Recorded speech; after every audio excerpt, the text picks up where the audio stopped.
Okay, so what we're going to do is we're going to read a book. Now, this is one of the books that I really enjoy. This is The Night Before Christmas. It's a story. It's about 140 years old, about time I visited this gentleman's house. So let's give it a read. 'Twas the night before Christmas when all through the house not a creature was stirring, not even a mouse. The stockings were hung by the chimney with care, in hopes that St. Nicholas soon will be there. The children were nestled all snug in their beds, while visions of sugar plums danced in their heads, and Mama in her kerchief and I in my cap had just settled down for a long winter's nap. When out on the lawn there arose such a clatter, I sprang from my bed to see what was the matter. Away to the window I flew like a flash, tore open the shutters and threw up the sash. The moon on the breast of the new fallen snow gave the luster of midday to the objects below. When what to my wondering eyes should appear but a miniature sleigh and 8 tiny reindeer, and a little old driver, so lively and quick I knew in a moment it must be Saint Nick.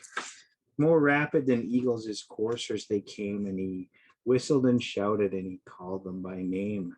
Now Dasher, now Dancer, now Prancer and Vixen, on Comet, on Cupid, on Donder and Blitzen, to the top of the porch, to the top of the wall.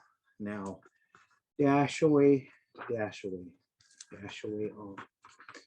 As dry leaves that before the wild hurricane fly, when they meet with an obstacle mount to the sky. So up to the housetop the coursers they flew, with a sleigh full of toys and St. Nicholas too.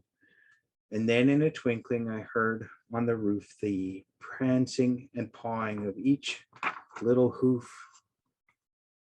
As I drew in my head and was turning around, down the chimney came St. Nicholas with a bound. He was dressed all in fur from his head to his foot, and his clothes were all tarnished with ashes and soot. A bundle of toys he had flung on his back, and he looked like a peddler just opening up his sack. His eyes, how they twinkled. His dimples, how merry.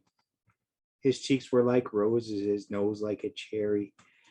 His droll little mouth was drawn up like a bow, and the beard of his chin was as white as the snow.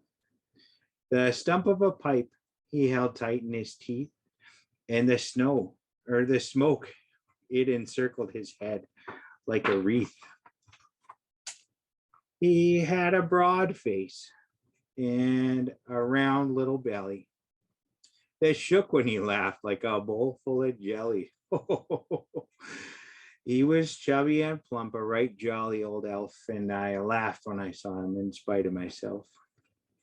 A wink of his eye and a twist of his head soon gave me to know I had nothing to dread.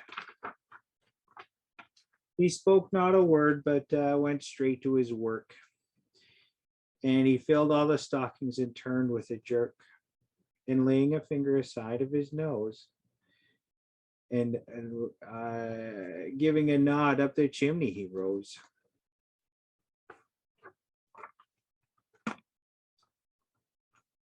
He sprang to his sleigh, to his team gave a whistle, and away they flew like the down of a thistle. But I heard him exclaim, ere he drove out of sight, Merry Christmas to all, and to all a good night. Oh boy, I remember stopping in there. That was a fine evening. Okay, so thanks so much for tuning in for a little story today. I hope everybody's going to get some sleep tonight. Keep in mind that I do know when you're sleeping, so do your best. All right, bye now.